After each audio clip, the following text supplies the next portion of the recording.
grandfather was equipoised. I tell you, Paul Revere, now Joe's no bum steer. It's from a handicapper that's real sincere.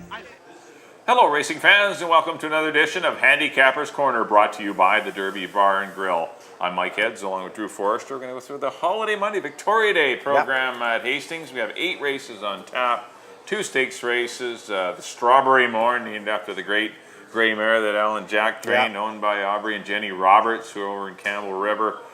She won a ton of races, of course, was one of our top handicap mares, and of course won the first race ever at Emerald Downs, that's right, and produced a great filly in that Strawberry Daiquiri over in England. And the Johnny Longden 6000 is our co-feature, of course, named after the Hall of Fame. Johnny Longden won his 6,000th race back in 1965, right here at Hastings on Prince Scorpion. That must have been exciting. It was a lovely race. I remember it well when I was 4 years old. All right, 8 races on tap. Let's get right into the opener. Non-winners at 2, 4,000, going 6.5 furlongs. I've landed on the 3. Time goes on. Class dropping out of the Troy Taylor barn. Anytime you get a horse that fell the last time you ran, I guess you got a license to steal and run it a little lower. But time goes on. Decent works. Nice 59 and change out of the gate. But doesn't face a tough assignment. I really liked Lucky Moly Minor last time. The horse really disappointed me. Didn't show any speed. Wasn't out of there. I don't know, just kind of just ran into third, and just because by default, because he ran by tiring horses. So I put him in for second, but I think time goes on. It's your horse, and I put the 9 horse Sir Enrico in for third. A decent effort last time. First run of the year, ran second and chased the pace out wide. And unfortunately, he's drawn wide again, but may have his hands full with the 3 horse. Time goes on. But I went 3-6-9. I got the same numbers. I just, time goes on, as you mentioned. Looks like a handful in here. I put Sir Enrico in the second spot. Lenore Dubois off to a good start this year. And basically because I think those are the horses. And as you mentioned, I was disappointed in Lucky Molly Minor last time. I thought he was the horse to beat. Maybe it was the track. I don't know. Maybe bounced a little bit off his first race. I don't know. So I just switched him. I got 3, 9, and 6 in the opener. On to the second, first baby race of the year on the nursery course with 3.5. Always exciting to see the stars of tomorrow. The Troy Taylor barn has 3 of them in here. Their main rider, Aaron Grider, lands on the well-placed outside 8-hole on Deviance. Because of that, that's the horse I've gone to. They've won the first 2-year-old race the last 4 or 5 years. Their 2-year-olds always seem to be a little step ahead of everybody else. This is a well-bred guy by Bob and John of an old Trieste mare. The works look good, and as I mentioned, the big tipping hand for me is Aaron Grider landing on that one, so I got him on top. The second spot, I have Lady Strike, affiliate out of the Anita Bolton barn. And I watched her work out of the gate the other day, and she was a rocket out of there. It looked like her gate opened before her company's gate. So with that kind of start, I think, in a 3.5 race, you get off to a good start, you're probably going to be around at the end. If she has some stamina to last the 3.5 course, she can make some noise. In the third spot, I put another Troy Taylor horse, Battling Brook, Broken Vow filly. He owns with Mark DiDomenico. Robert Skelly takes the call. I went 8, 6, and 3. Yeah, I agree. The 8 horse, you're right. Their horses are advanced to the Troy Taylor outfit. They start at Pegasus, I'm sure, in November and December, and they're way ahead on the learning curve of anyone, and that's why these horses are prepared. They're ready to run in May. They've had 5-6 months of training, where our local horses kind of just come in March and they're kind of get going. They're just rolling in from there on some tough racetracks, and it's hard through spring training to get a baby ready. And but Deviance looks like this horse is training well. Pedigree's nice out of the Todd Mountain consignment last sale. And, they gave a good buck for the horse, and maybe they're going to get some dividends here with Deviance. I put the 2 horse, Almost Too Much Fun, in for second. Cause to Believe, out of a Deerhound mare. There's a lot of speed in this pedigree, and the works are extremely good. 47 and 2. I mean, that's pretty solid for a baby. The gate is the issue. I don't know how fast this horse is out of the latch, but if this horse can break, might be the danger to the 8 horse Deviance. And I put the 6 horse Lady Strike, as you mentioned, out of the Anita Bolton barn for Bob Gima. This horse in for third. Good gate works. I like to see a bunch of gate work. I like seeing horses leave there. Especially if you're going to run 3.5, have a bunch of gate works, because once the gates open, you got to be. That's half the on race right on that there. sprint. Yeah. You got to run. She was. I watched her work out the gate. She was flying out of there. So If you're just prepping, then yeah. you're not, prepping for a 6 furlong race in a month's time, then that's different. You don't have a pile of gate works. You just want your horse to get around there. But if you want to win this race, you want a bunch of gate works. But I went 8, 2, and 6. On to the third race, the Strawberry Morn. As we mentioned earlier, field of 6, going 6.5 furlongs against this 5, Evelyn's Dancer, going to get a pretty comfortable trip again. Just pay the penalty for winning. Has to give the 6 overvalued £5 this time. They both carried $1.24 last time. But Evelyn's Dancer for me to defeat overvalued. Not a lot to talk about here. Trelawney for third, kind of a boring race. I don't see anyone issuing any challenges to the outside 2 horses. I went 5, 6, 2. Yeah, I got the same. I got 5, 6, 4. I put Heidi Maria and another horse that's going to, like Trelawney, it's going to appreciate more distance. This is another 6.5 affair. I see maybe Heidi Marie closing up for third, but definitely Evelyn's Dancer looks like a handful. She's a great filly. She's a Yeah. nice filly. Yeah. It's just not a lot of.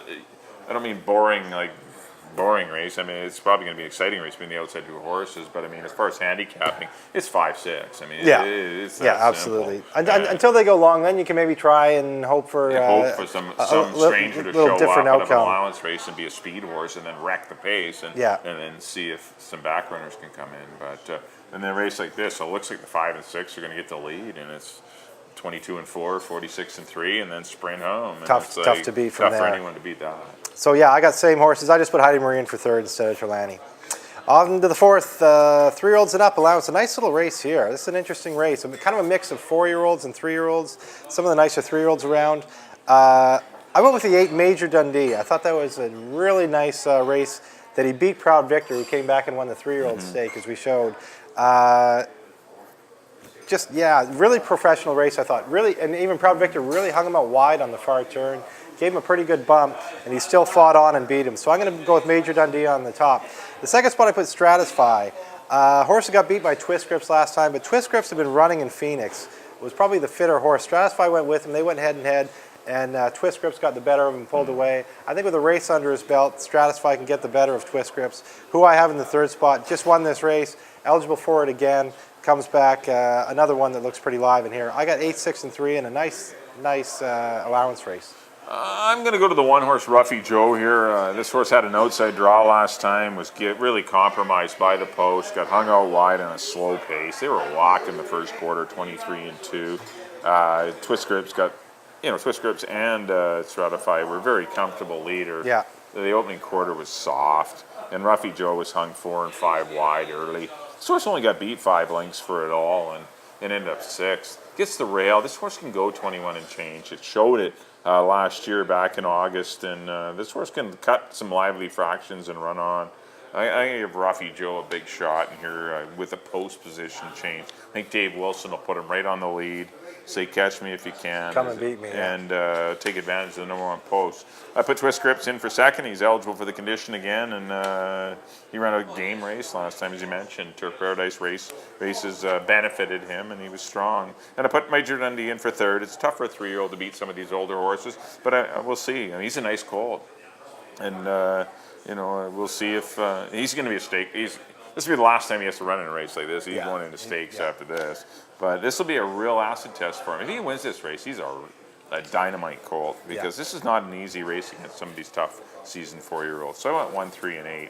On to the 5th race, 17-5, non-2, non-3s for older geldings. I'm going to go back to the 2-horse Royal Victor. I'm not going to get 16 to 1 on them, but we'll settle for 3 or 4 to 1. That's right, you picked him last time, 16 to 1. We liked him last time. We got him, but Very we're nice. going to follow him back. Not crazy about the inside draw, because he's kind of a horse that gets out a little bit. I think the outside was good for him. Certain horses seem to get it in their comfort zone, and he's a horse that was kind of comfortable sitting on the outside of a horse, where now he's going to have to be on the inside, and we'll see how he fares there. I put the 6-horse Dash Smartly on the class drop. He was in an open allowance last time against Twist Grips, or that non-2, non-3 last time. It's into a much easier assignment. He wasn't disgraced either with a tough trip, so I give him a shot. And I put the 10-horse Game 7 in for third. He's been running in some easier non-2s down in Turf Paradise, but still he's a horse that might appreciate coming back here to Hastings. He's been freshened up a bit with some good works, but he too has some winter conditioning. And if there's a pace on up front, which there could be, he could get a big chunk of it. So I went 2, 6, and 10. I agree with the 2, Royal Victor. That was his first start of the year too, and he was kind of all over the place, right? He was running spotty and kind of looking around. He drifted out in the lane, and he was just that good. He was just better than these horses, and he's eligible for the condition right back. I went with him again, Royal Victor. I went with the horse he beat, Joint Choice, in second. A horse had been off for 2 years, came back in a race, got tired, moved forward in his next race. He ran good. He ran game. Ran really game, just got beaten neck. I think his third start, maybe he can even improve a little bit more, and that's going to put him in the thick of this. And in the third spot, I put Game 7 for the reasons you mentioned. A nice spot for Game 7. He fits well into this condition. I got 2, 8, and 10. And on to the 6th. Maiden Special Weight for 3 and up. And I've gone to a newcomer here at Hastings, the 2, Shooting Jacket.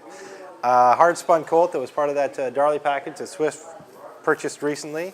And that 120 gate work is wow, that's a pretty solid move. Yeah, I really like that. That 6.5 furlong 120.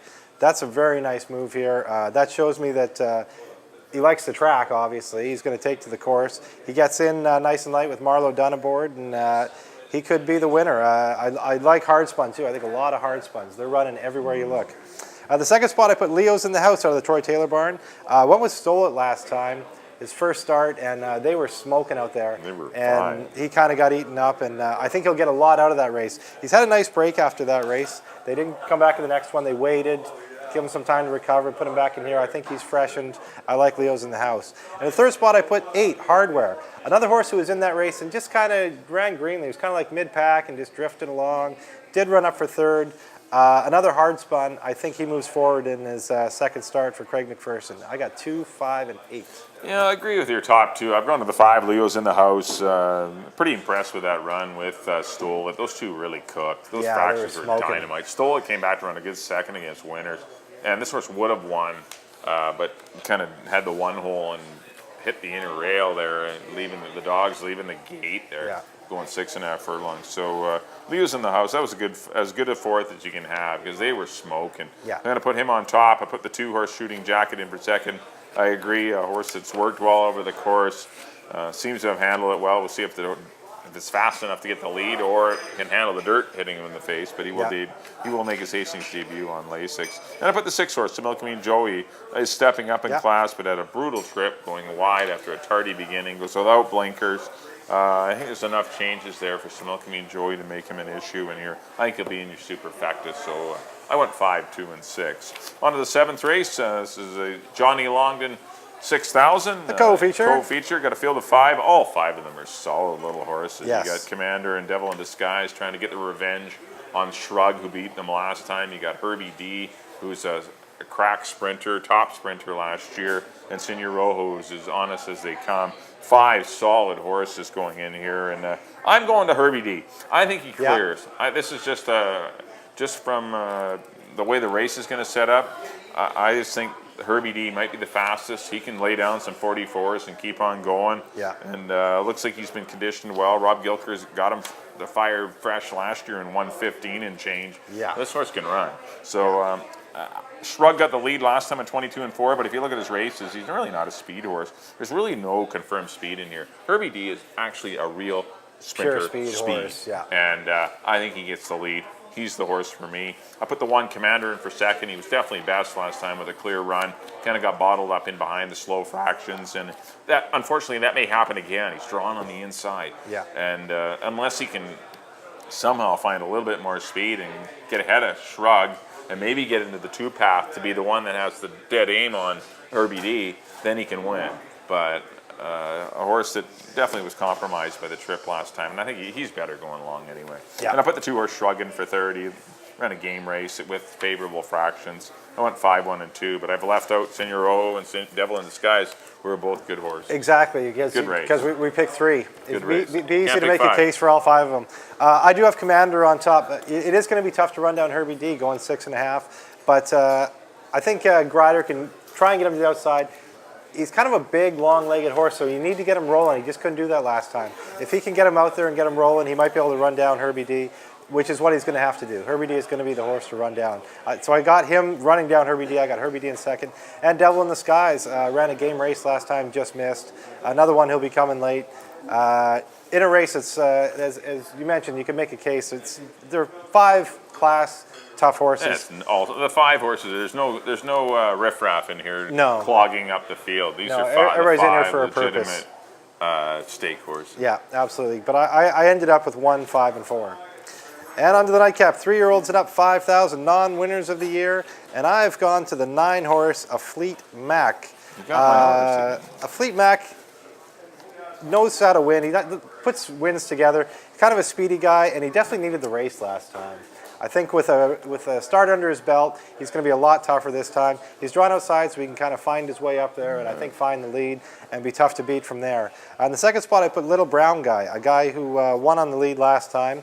For the non-3 condition, that was for 4,000, so he's eligible for the 5 non-winners of the year. Very impressive, 72 buyer last time. A solid little guy. He always seems to run a hard-knocking little type. Dave Wilson takes the call. I like Little Brown Guy in second. And in third spot, I went way to the outside to Arkhill. Horse who ran a tough race for 10,000. Came back for 10,000, ran a little bit disappointed, so he finds his way down the non-winners of the year for Craig McPherson and Richard Hamill. And definitely a guy can make some noise in here. Not crazy about the 11 hole, but Richard knows how to ride this racetrack, and he'll get him the best trip he can. I got 9, 6, and 11. Yeah, I agree. I got the same 3 horses. I agree with you with the 9, A Fleet Mac. He had 3 horses inside him last time. Go crazy. He had the 11 hole. He drew in late. He wasn't even in the race originally. A Fleet Mac. He drew in because there was a scratch.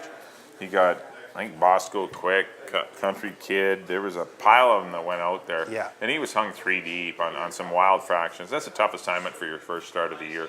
So I don't see any of that in here. I think he clears and gets the lead. When this horse gets over the rail and gets to the top, he lays down them 17 and 1s. He's tough to beat. He's a tough horse. So I'm going to go to a Fleet Mac to defeat the 11 Arkhill, who I'm a little concerned with from the 11 hole, but maybe, as you mentioned, Richard can work out a trip. And I agree with the 6 Little Brown Guy, who ran a pretty comfortable winner against easier company last time, but I think he's still pretty dangerous. He's a versatile horse that can come off the pace. He can sit on the lead, or he's a horse. He won't be on the lead today, but he can certainly sit off it and make a good impression. So I went 9, 11, and 6. Well, that'll do it for our Monday edition of Handicappers Corner. Next up on screen will be a quick look at our recap of our selections. There you go. Back in race number 1, I went to the 3. Time goes on. 368 or 369, pardon me.